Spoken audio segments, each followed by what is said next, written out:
Olá, amigos do canal! Hoje eu trouxe uma pessoa muito especial para falar conosco. É Mariana Maier, ela é fonoaudióloga e especialista no atendimento a crianças com autismo e trabalha aqui com a gente no Mobile. É uma grande companheira de equipe aqui do Mobile.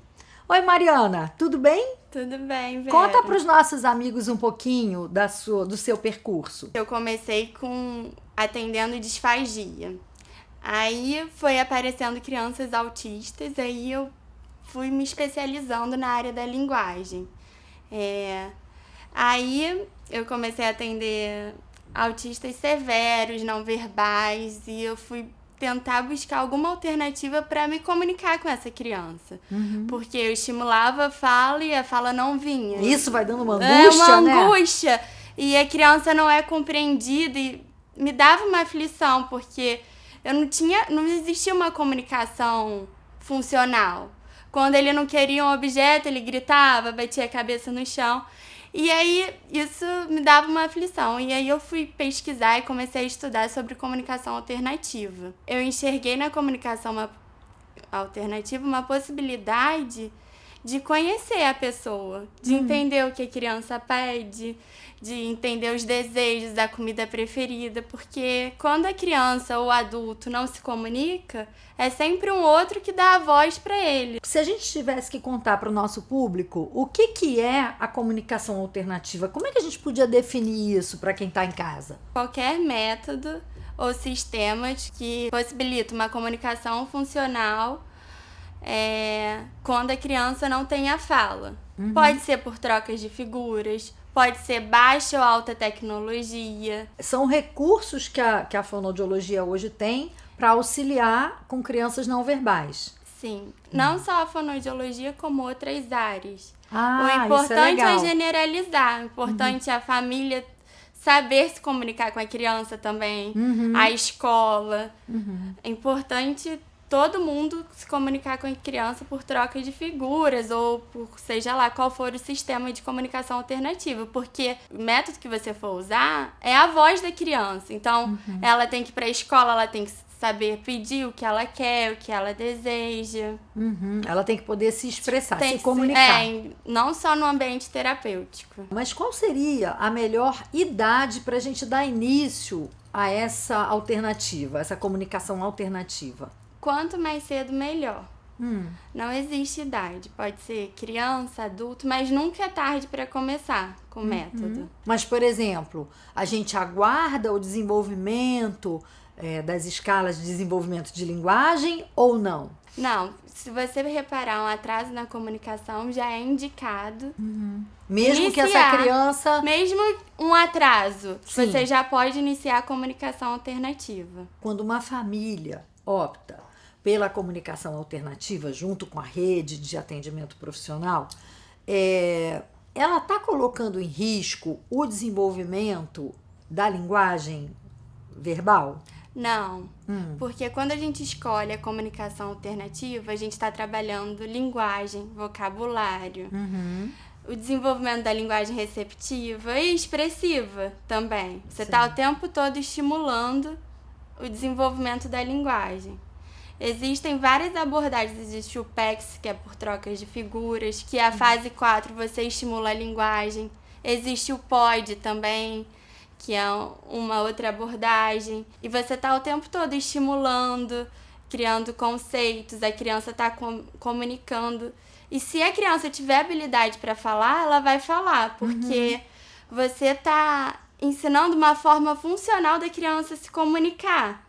Então, tipo, vai dando vontade, vai dar né? vontade. Se eu chegar nela e pedir uma caneca, eu vou entregar a figura da caneca e ela vai entender. Então, eu vou estimulando a comunicação. Se ela tiver habilidade de falar, ela vai falar porque a gente se acostuma com o que é mais fácil. Ela vai entender o processo de comunicação e se ela tiver habilidade para falar, ela vai falar porque é muito mais fácil falar do que ficar na troca de figura. Mas você falou muito bem aí, se a criança tiver a habilidade da fala.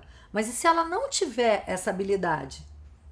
Aí é mágico, porque você vai poder se comunicar com essa criança conhecer ela de verdade, entender seus sentimentos, seu desejo, através de um recurso comunicativo, porque a comunicação alternativa é uma ferramenta de inclusão, de autonomia.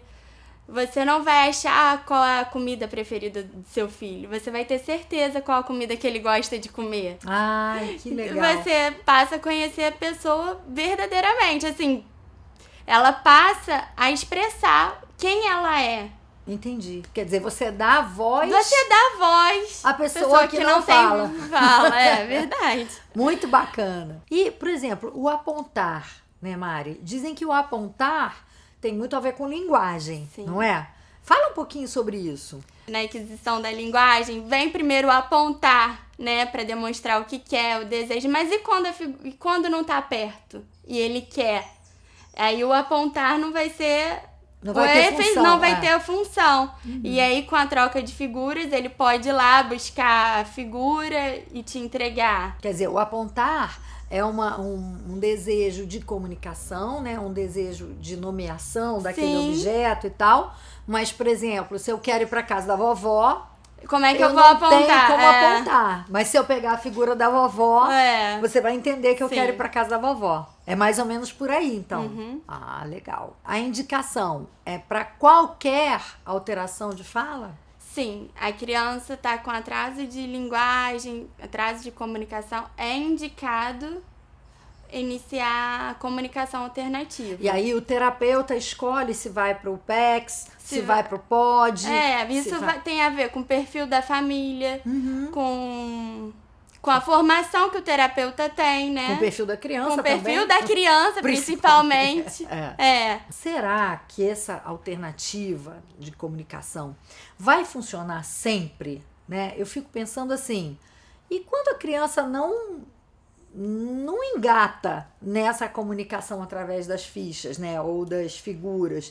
E quando ela tem um déficit cognitivo que não permite que ela compreenda a dinâmica da comunicação. Quando tem um déficit cognitivo é mais complicado, mas a gente pode adaptar. De repente ela não vai chegar em todas as fases da comunicação alternativa, ou de repente o comprometimento motor é muito prejudicado, aí você vai procurar uma abordagem para adequar isso. De repente ela não vai conseguir formular uma frase, mas pode ser o sim ou não, já é alguma coisa, né? Sim, já é uma resposta de comunicação. Resposta. Às vezes, a família não aceita muito bem a introdução da comunicação alternativa porque quer que a criança fale. A criança, por sua vez, está crescendo, não está tendo acesso à linguagem enquanto fator de comunicação, se frustra e chega a sofrer, né? Então, até que ponto, né, essa comunicação alternativa não vem trazer também um alento, né, para essa criança e, num segundo momento, para essa família, né? Esse é um dos benefícios da comunicação alternativa. Diminuir o comportamento inapropriado, aumentar a autoestima da criança, né? Porque ela é capaz de se comunicar. E a família dá esse alívio mesmo para a família. Isso tem dados, tem pesquisas e é evidência científica, assim. Com certeza. A gente trabalha com crianças e com famílias que estão em sofrimento. Sim. E essa é uma alternativa para aliviar esse sofrimento. O mais importante, que eu acho que a gente está trazendo para o pessoal que nos segue, é que a comunicação alternativa não atrapalha de forma nenhuma o desenvolvimento da fala e da linguagem em criança nenhuma, nunca. Né, Mari? Isso eu acho que é o mais importante, ao contrário. Você está estimulando a linguagem o tempo inteiro. Exatamente. Então eu queria agradecer a Mari pela presença aqui. Agradecer a você por estar nos assistindo. Inscreva-se no canal, habilite as notificações para ficar sabendo das nossas novidades. Tá bom? Tchau, Mari. Obrigada. Tchau. Tchau, pessoal.